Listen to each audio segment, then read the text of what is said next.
ప్రియమిత్రులందరకు నమస్సులు.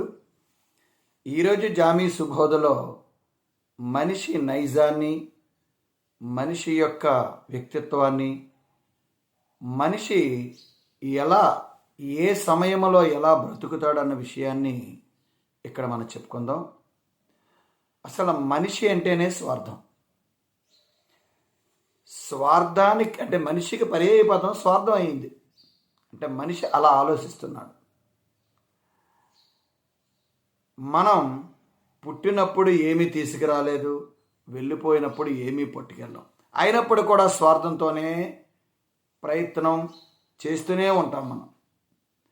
అసలు తల్లి గర్భంలో ఉన్నప్పుడు మాత్రమే మనిషి స్వచ్ఛంగా ఉంటాడు. ఇది వాస్తవం. స్వార్థము ఉండదు, ప్రశాంత జీవనం సాగిస్తాడు. ఇది నాది అనే భావన ఉండదు. చూసారా ఎంత గొప్ప ప్రదేశం అంటే అది తల్లి గర్భం. ఆ గర్భములో స్వచ్ఛమైన మనిషి ఆ గర్భము నుంచి బయటికి వచ్చిన మరుక్షణం నేను, నాది అనే స్వార్థపు ఆలోచనలు ప్రారంభమవుతాయి. అందుకే తల్లి గర్భం అనేది ప్రతి మనిషికి తొలి దేవాలయం.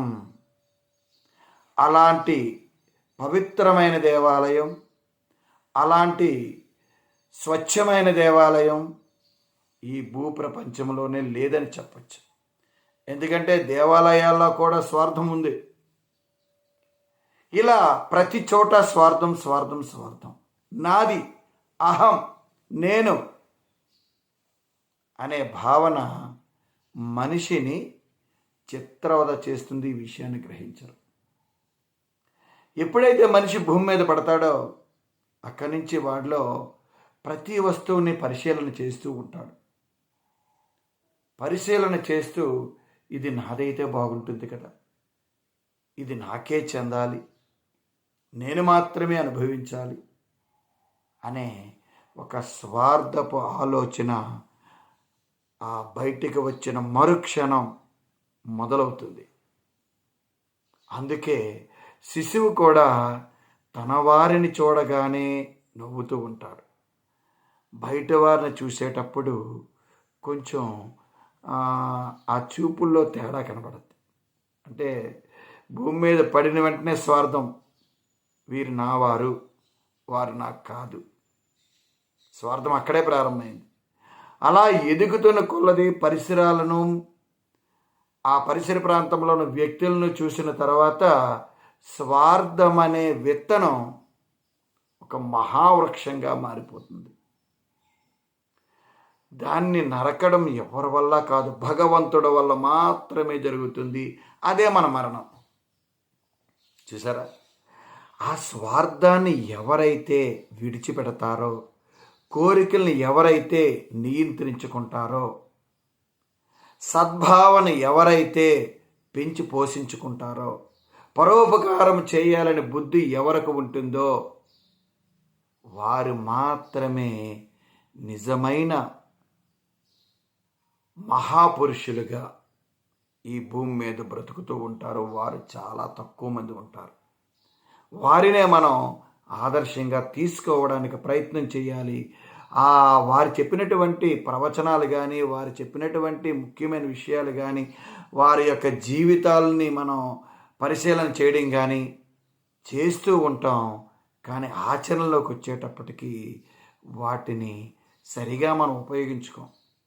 అప్పటికప్పటికి వాయిదా వేస్తూ ఉంటాం. అందుకే మనం వారి దరిదాపుల్లో కూడా చేరలేం. ఈ ప్రపంచంలో మనం తీసుకుంటే నిజంగా ఇలాంటి మహాపురుషులు వేళ్ల మీద లెక్క పెట్టే వాళ్ళే ఉంటారండి. అంటే ప్రతి వ్యక్తిలో కూడా వాళ్ళలో కూడా స్వార్థం ఉంటుంది. ఆ స్వార్థం అనేది చాలా తక్కువ ఉంటుంది అన్నమాట. వాళ్ళ ఆలోచన విధానం పరుల కోసమే ఉంటుంది, ప్రపంచం కోసం ఉంటుంది, ప్రపంచ సౌభాగ్యం కోసమే ఉంటుంది. అలాంటి వారు చాలా తక్కువగా ఉంటారనే విషయాన్ని పదే పదే పదే పదే చెప్పుకోవచ్చు మనం. మరి మనం ఎందుకు అలా మారకూడదు? మనం ఎందుకు అలా ఉండకూడదు? సంసారమనే బంధం నిజంగా స్వార్థముతో కూడుకున్నటువంటిది.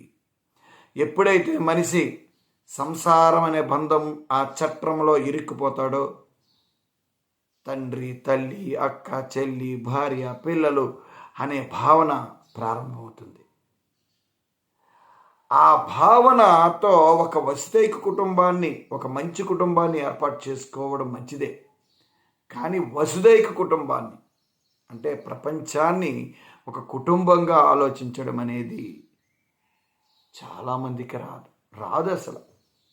మన పొరుగువారినే మనం ప్రేమించం, మన స్నేహితులనే మనం అభిమానిస్తున్నట్టు నటిస్తూ ఉంటాం, మనవారినే అవసరాలకు వాడుకునే విధంగా మనం చేసుకుంటూ ఉంటాం. చూసారా? మరి ఇవన్నీ కూడా మనకి పతనానికి చిహ్నాలండి. భగవంతుడు ఇచ్చినటువంటి 100 సంవత్సరాలు, ఆరోగ్యకరమైన 100 సంవత్సరాలను మనమే స్వార్థముతో, ఈర్ష్య ద్వేషాలతో వాటిని తగ్గించుకోగలుగుతున్నాం. ఎప్పుడైతే నీలో ఈర్ష్య ద్వేషాలు పెరిగాయో, కోపతాపాలు వచ్చాయో, మానసికంగా నీలో చాలా మార్పులు వస్తూ ఉంటాయి. అది నీ ఆయుష్ను తగ్గిస్తుంది. ఎప్పుడైతే నాది అనే భావన వచ్చిందో ఆ కళ్ళల్లో కానీ మన యొక్క చూపులో కానీ చాలా తేడా వస్తుంది. అది నీ ఆయుస్సును తగ్గిస్తుంది. ఇలా ప్రతి విషయంలో కూడా మన ఆరోగ్యకరమైన ఆయుస్సును తగ్గించుకోగలుగుతున్నాం. స్వార్థంతో బ్రతుకుతున్నాం, ఈర్ష్య ద్వేషాలతో బ్రతుకుతున్నాం. అసలు ఏది మనకు సంబంధం కాదు. మనం భగవంతుడు ఈ యొక్క విశ్వం అనే నాటకంలో ఒక పాత్రధారులుగా మనల్ని పంపించారు.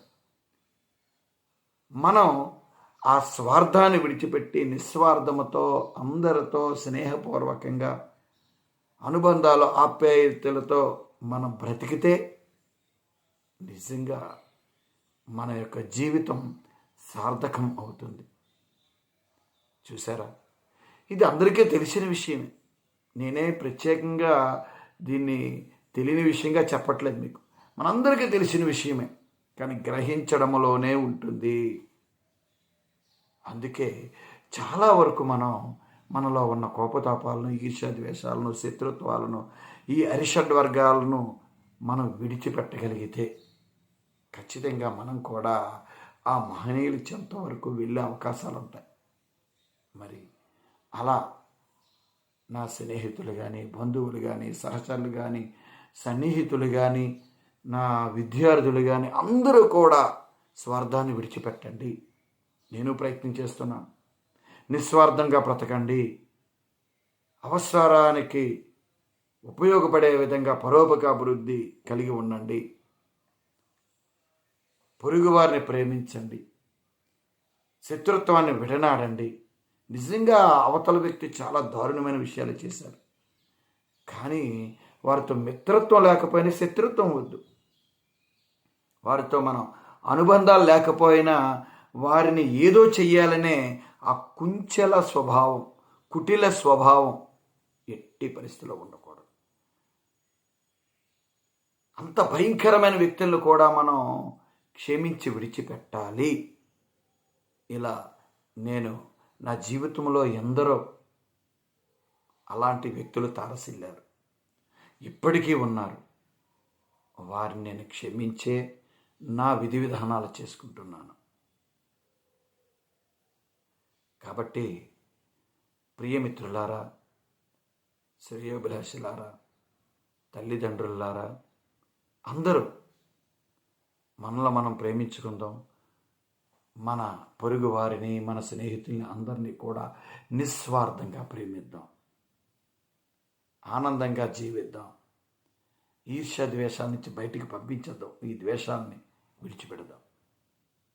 కోపతాపాలు మనిషి అన్న తర్వాత ఉంటాయి అంటారు, కరెక్ట్, సరే, కానీ వాటిని తగ్గించుకుందాం. మన ఆహారపు అలవాట్లు మార్చుకుందాం. సాత్విక ఆహారాలను అప్పుడప్పుడు రుచికరమైన ఆహారాలు తిన్నప్పటికి కూడా ఎక్కువగా సాత్విక ఆహారాలకు మనం ఓటు వేసామనుకోండి, మనలో ఉన్న కొన్ని మాలిన్యాలు, ఈ అరిషడ్ వర్గాలు ఇవన్నీ కూడా పోతూ ఉంటాయి. కాబట్టి ప్రయత్నం చేద్దాం.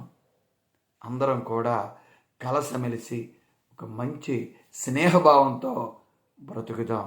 ఇదే నేను ఈరోజు జామీ సుబోధ ద్వారా మీకు అందించినటువంటి గొప్ప సందేశంగా నేను భావిస్తున్నాను. నేను పాటిస్తాను, మీరు కూడా పాటించండి.